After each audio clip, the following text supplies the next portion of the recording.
The Jack Benny Program, presented by Lucky Strike.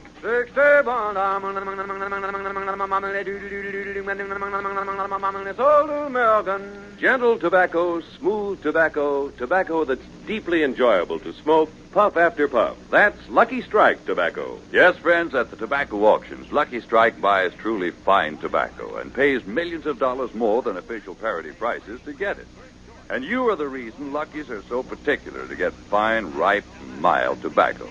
For it takes fine tobacco to give you a fine cigarette. And LSMFT. LSMFT. Lucky Strike means fine tobacco. The kind of tobacco you'll smoke with deep down enjoyment. For it's mellow, mild, from first puff to last. Yes, there's never a rough puff in a Lucky. Surely you want all the enjoyment you can get from a cigarette. So why not smoke the smoke that's famous for fine tobacco, for enjoyment, for taste, for mildness? Lucky Strike. So round, so firm, so fully packed, so free and easy on the draw. Yes, make your next carton Lucky Strike.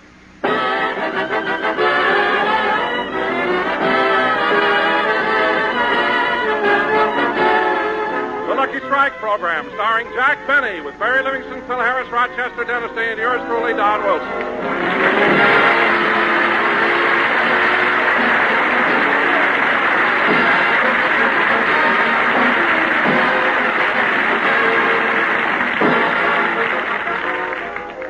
Ladies and gentlemen, on last week's program, everybody made so many mistakes in reading their lines that Jack felt it was necessary to call a special meeting. At the moment, we find the cast assembled in Jack's living room. Now, look, kid, I want you to take what I'm going to say in the spirit in which it's given. I'm not angry. I'm not upset.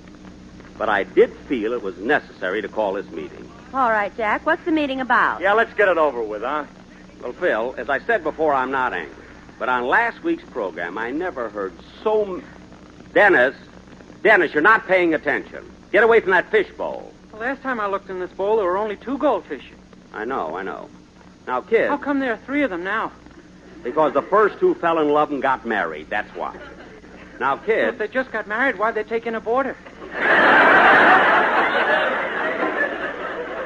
Look, if they didn't take in a boarder, the little one is a baby. Oh, yeah, the one on the right is the mother. No, Dennis, the one on the right is the father.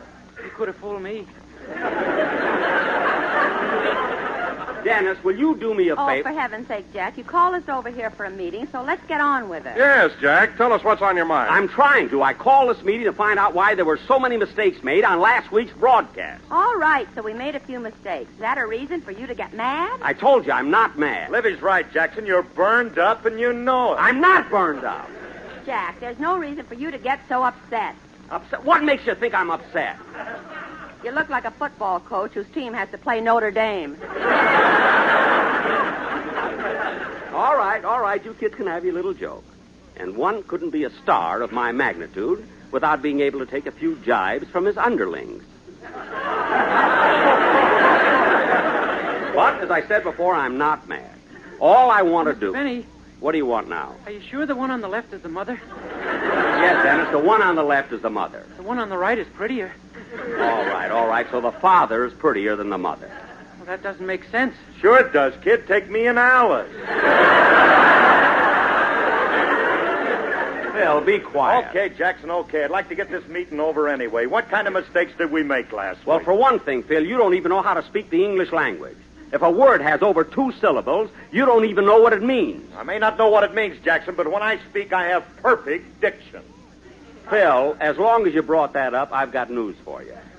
I've heard better diction coming out of the exhaust pipe of a Greyhound bus.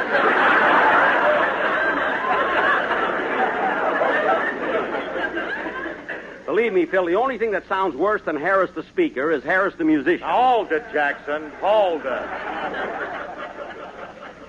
It may interest you to know that I just got an offer to make a guest appearance with Arturo Toscanini. You got an offer from Toscanini? Yes, he wants me to be first whip snapper when he plays mule train. Well, that you can do, I know. Jack, if you're just going to ball out Phil, why did you call the rest of us? Because you all made mistakes last week. Wait a minute, Jackson. I didn't make no mistake. Oh, you didn't, eh? Rochester. Yes, boss. Open the phonograph and play that record of last week's program. Okay. Now put the needle where I told you to put... Coo, baby. Coochie-coo. Dennis, get your hand out of that fishbowl. Anyway, you're tickling the father.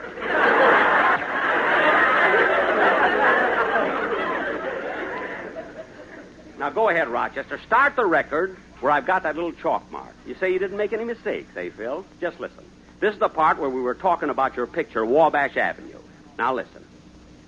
Well, it ain't exactly retakes. You see, there's a scene in the picture of me singing That's What I Like About the South. Uh-huh. And because of the foreign market, I've been down to the studio dubbing in the lyrics in French, German, Spanish, Greek, Portuguese, and Italian.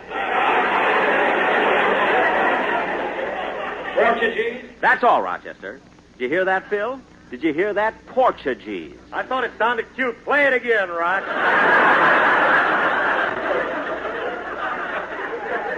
Never mind. Jack, I don't think it's fair of you to ball Phil out. I've just been waiting for you to speak up.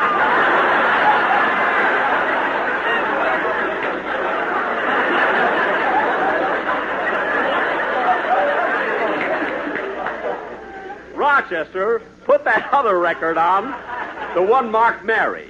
Jack, if you're trying to tell me that I make a mistake now and then, you needn't bother because I know it. Mary, I don't mind the little fluffs you've made, like the time you ordered a Chiswee sandwich. You make little mistakes like that every now and then. But, Mary, what do you think was your biggest mistake? Leaving the May Company.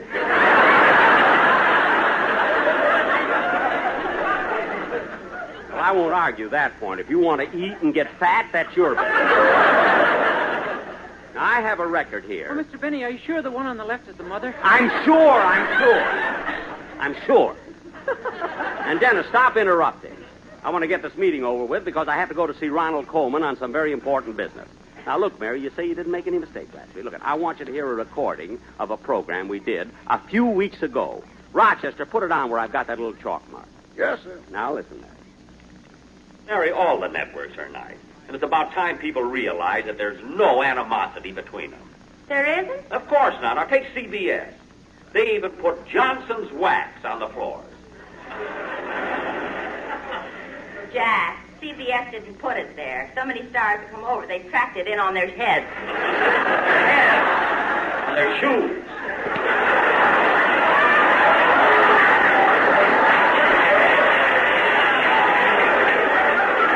They must be acrobats. That's enough, Rochester. That's enough. You hear that, Mary? The word was supposed to be shoes.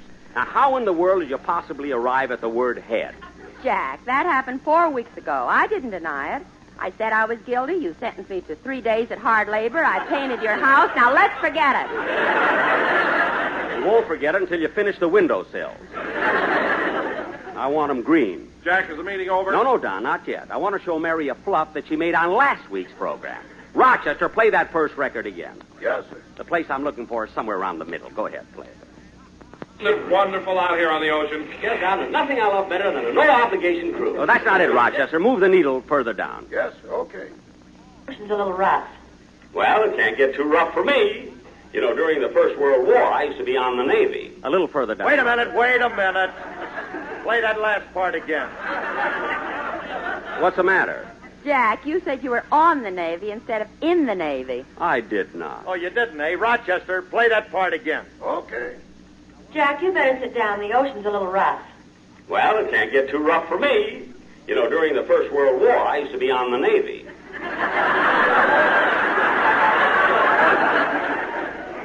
Well, Dad, shall we dance? Phil. Jack, how could you make a mistake like that? Yeah, the one on the right is the mother. Dennis, be quiet. Oh, on the Navy.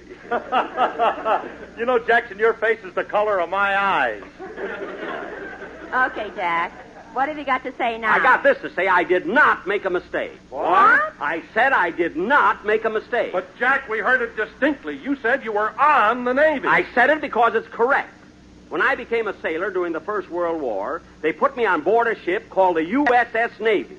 Therefore, I was on the Navy. Shut up and meeting adjourned.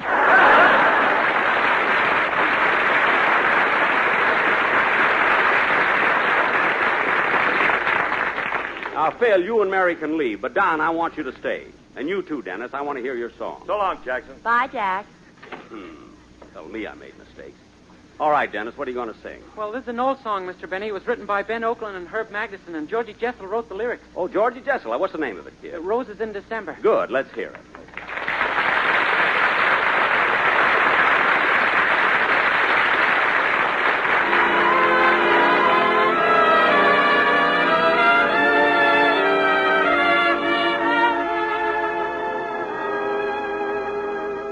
Roses in December for you. Shall I take the stars from the blue? Or would you like the moon upon a platter? It doesn't matter. What can I do for you? If you'd like the spring in the fall, it would be no trouble at all. Give me your love, and I can make the most impossible things come true. Blue shadows never, sunshine forever, roses in December for you.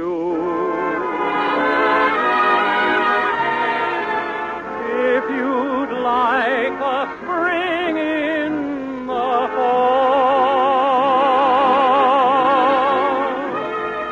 oh, it would be no trouble at all. Give me your love, and I can make the most impossible things come true. Blue shadows never, sunshine forever, roses in December for you.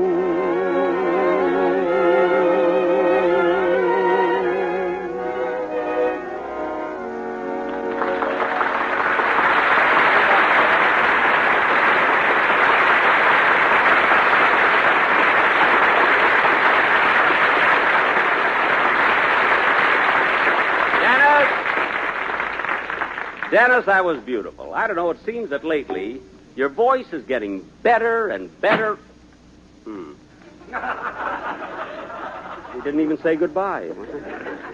Oh, Rochester. Jack, you said you wanted me to wait, too. Huh? Oh, yes. Now, Don, the reason I asked you to stay is because I didn't want to embarrass you in front of the others. Well, Jack, what did I do? Every week this season, we've been using the quartet to do the commercial except once. Mind you, only once were you required to do a straight commercial. And the mistakes you made, the fluffing of lines was simply awful. But, Jack, I remember that commercial, and I don't recall making any mistakes. Oh, you don't, eh? You don't recall any mistakes. Just sit down, Don. Rochester, play that fourth record over there and start it where I made that chalk mark. Now, listen, Don. You don't remember any mistakes. Just listen carefully to this. Go ahead, Rochester. Ladies and gentlemen, Lucky's pay more. Millions of dollars more than official parity prices for fine tobacco. Millions of dollars. That's a lot of money. But the makers of Lucky Strike spend it for fine, light, naturally mild tobacco. So when you light up a Lucky, you're always sure of real smoking enjoyment. Yes, when you're smoking the cigarette of fine tobacco, you know you can expect enjoyment and plenty of it. LS-MFT, LS-MFT, Lucky Strike means fine tobacco. Yes, Lucky Strike means fine tobacco. That's the end of the commercial, boss. It is? Why, certainly, Jack. I didn't make one mistake. Well, I guess I was wrong. Thanks for staying, Doc. So long. Goodbye, Jack. I could have sworn he made some mistakes in that commercial. Oh, well, it was nice hearing it again anyway. Say, Rochester, I got to run over and see Mr. Coleman now on some business. When I get back, have a little lunch for me. I'd like scrambled eggs. Sorry, boss, we're all out of eggs. Oh. Well, as long as I'm going next door to the Colemans, I'll borrow a couple. I'll be right back.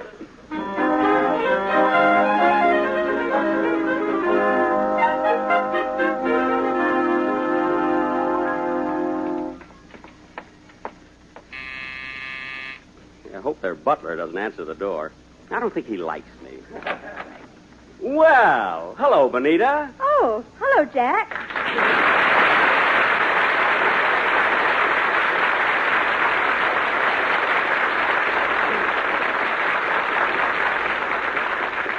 Ah, gee, Benita, you look wonderful. Thank you, Jack. Here are the eggs.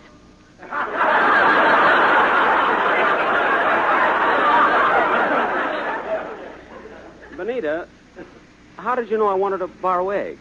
Well, I saw you coming up the walk, and since it was butter yesterday and sugar the day before, it had to be eggs today.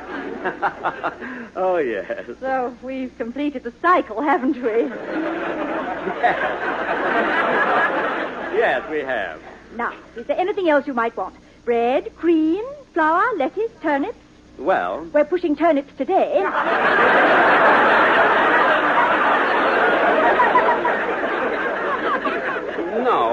No, just the eggs will do. Well, now, maybe you could use some cookies, cinnamon, jam, jelly beans. Oh, no. I gave you plenty of jelly beans. You gave me jelly beans? You gave me jelly... When? 2 weeks ago, that night when you rang my bell and said trick or treat. Oh, yeah. Gosh, Benita, I took such pains disguising myself as Little Bo Peep. How'd you recognize me? Because little Bo Peep had lost her hair. Yes, I didn't know where to find it. Well, thanks for the egg. You're quite all right, Jack. Goodbye. Oh, just a minute, Benita. The main reason I came over was to see Ronnie. To have some very important business to discuss with him. Oh, I'm sorry, but Ronnie's at the studio. He's doing the final scenes on his picture, Champagne for Caesar. Oh. And if you'll excuse me, I was just getting ready to drive out there to see him. Well, that's swell. I'll go out with you, Benita. Oh, Jack, no, I have to make several stops on the way. I don't mind waiting. Oh, well, for goodness sakes, we won't be able to go after all. I've just remembered my car has a flat tire. Oh, well, don't worry. We'll drive out in my car. Your car? Sure. I'll go and get it. And You win, Jack. We'll drive out in mine. Good. Let's go.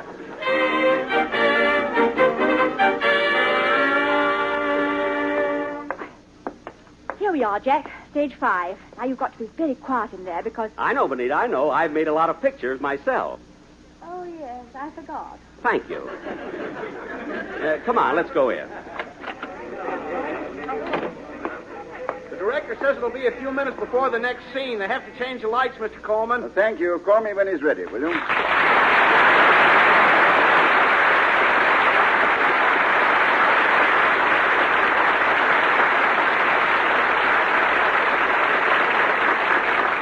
Gee, they got a lot of extras on the set today, haven't they, Benita? Yes. Oh, there he is. Hello, Ronnie. Oh, hello, darling. Only 3 more scenes and I... Hello, Ronnie. Ronnie, how are you?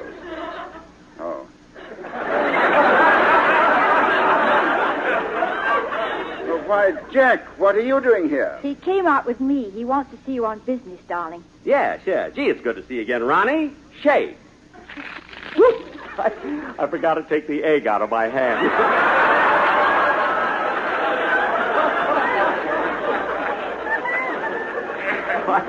I'm sorry. Ronnie, it isn't my fault. Stop wiping it off on my dress. Jack, normally I am not a curious man, and I don't pry into other people's affairs. But how in the name of heaven did you happen to have an egg in your hand? Well, Benita loaned me a couple of them, yeah? Oh, I'm glad you didn't borrow any Vigoro. Yes. Now, Ronnie, I have some business I want to see you about. Now, Jack, please, I don't know what it is, but you'll have to wait. This is our last day of shooting. We're behind schedule, and we still have to do the most important scene in the picture. But, Ronnie, this business will only... Everybody on stage. All right, Ronnie. We're all ready to shoot the scene. I'm ready. Oh, hello, Dick. Bonita, it's good to see you. By the way, this is Jack Benny. Jack, this is Ronnie's director, Richard Wolfe.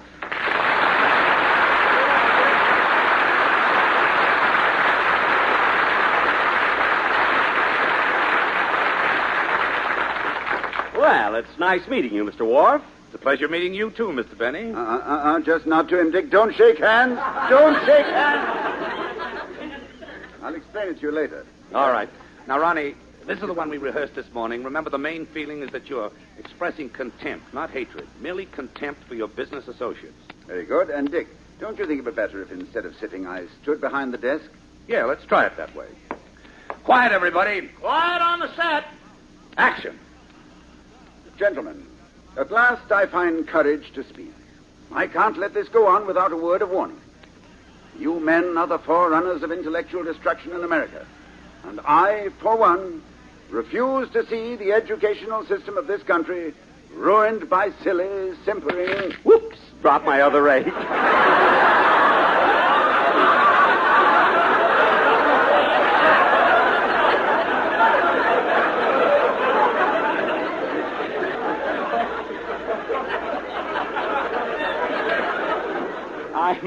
I'm so sorry. Goodness sake. Cut!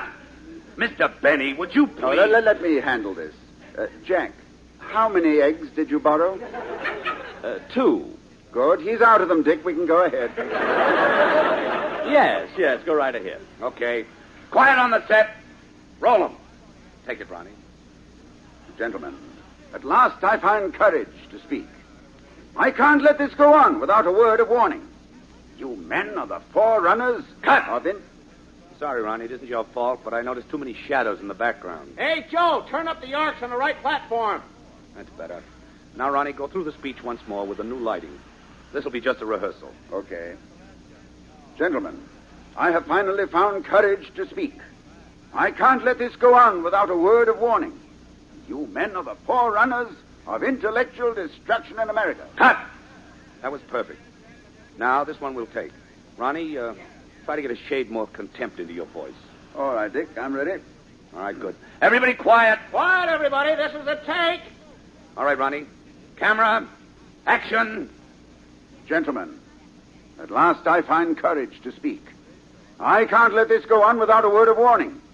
You men are the forerunners of intellectual destruction in America. And I, for one, cut!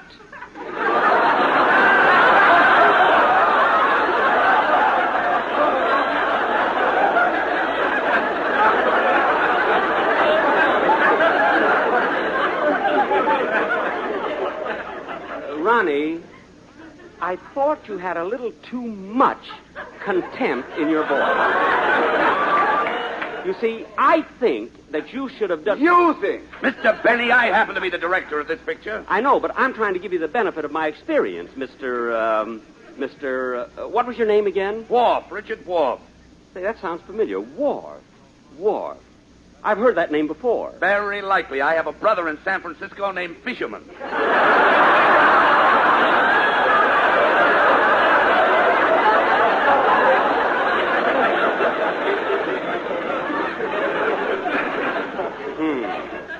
Dick, how could you? I wanted to beat him to it.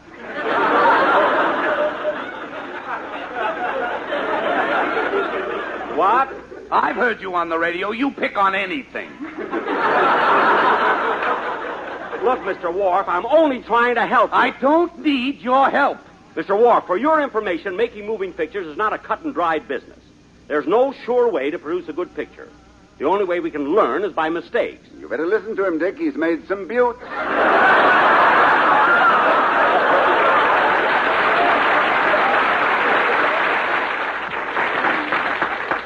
Thank you. Now, look, Benny, if you're going to stay here, you'll have to keep quiet. Now, hold it just a second, Dick. I'd like to talk to my wife privately. Benita, will you come with me for a moment? Yes, Ronnie? Benita, why in the world did you bring Benny out here? But, darling, I couldn't help it. Couldn't help it. Look, we've been married a good many years, haven't we? Yes, dear. And in all those years, we've never had any serious arguments, have we? No, dear. Well, Benita, I'm warning you. If a thing like this happens again, I'm going to pack my Oscar and move back to the YMCA.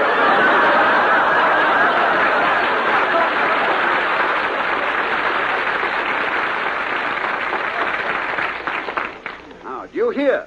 Ronnie, stop waving your finger in my face. You're getting egg on my nose. That's your fault, too. Ronnie, I hate to interrupt, but we're way behind on schedule. Let's finish this scene. Oh, I'm sorry, Dick. I'm ready. Okay, quiet, everybody. This is a tape. Quiet on the set. Lights, camera. Gentlemen, at last I find courage to speak. I can't let this go on without a word of warning. Jack! You men are the forerunners of intellectual destruction in America. Jack! And I, for one, refuse to see the educational system of this country ruined. Benny, will you shut up and get out from behind that desk?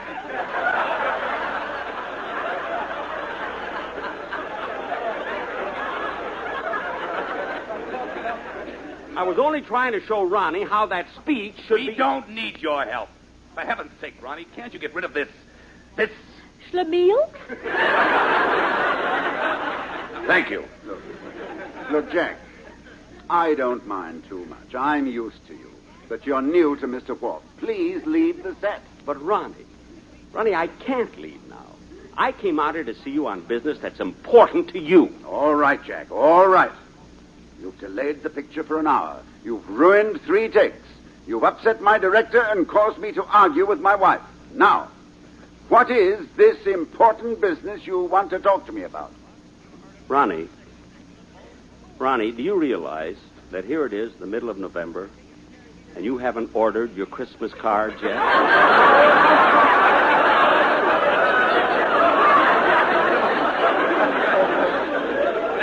Now, Ronnie, I have some cards with beautiful winter scenes and... Oh, my goodness, what happened? An arc light fell down and hit him on the head. Is he badly hurt? I don't know, but we better work fast. Lights, camera, action! At last I find courage to speak. I can't let this go down without a word of warning. You men are the forerunners of intellectual...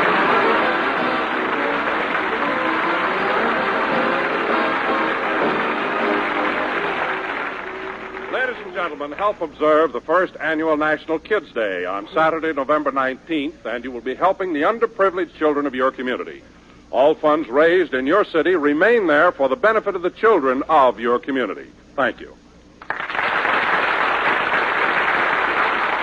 Jack will be back in just a moment, but first...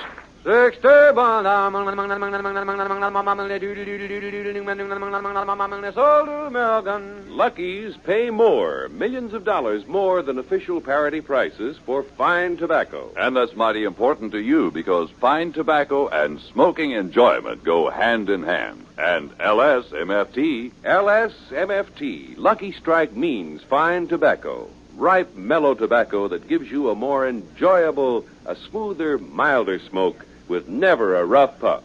Yes, Lucky's give everyone more smoking enjoyment, including the men who are expert judges of tobacco, the independent auctioneers, buyers, and warehousemen, men born and bred in the tobacco business. Take Mr. Linwood L. Sturdivant of Lewisburg, North Carolina, a veteran warehouseman. He recently said, "When you talk tobacco, you're talking my language. I've seen plenty of tobacco bought and sold, about 150 million pounds. And year after year, I've seen the makers of Lucky Strike buy fine light leaf that makes extra enjoyable smoking. I've been smoking Lucky's myself for 11 years. And that's an outstanding tribute to the real deep-down smoking enjoyment in Lucky Strike. So take a tip from the tobacco experts and light up a Lucky. So round, so firm, so fully packed, so free and easy on the draw. Yes, next time you buy cigarettes, ask for a carton of Lucky Strike. Ladies and gentlemen, I want to thank Mr. and Mrs. Ronald Coleman and Richard Wharf for being with us tonight. A little later this evening, I'm going to be on Red Skelton's program. And be sure to listen in next week when we will have, as our guest, Sammy the drummer. Good night. We're sure to hear Dennis Day and a day in the life of Dennis Day. Stay tuned to the Amos Sandy Show, which follows immediately. This is CBS, the Columbia Broadcasting System.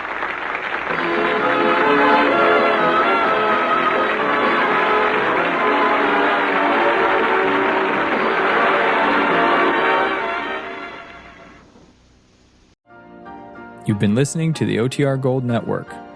Find more classic radio at otrgold.com.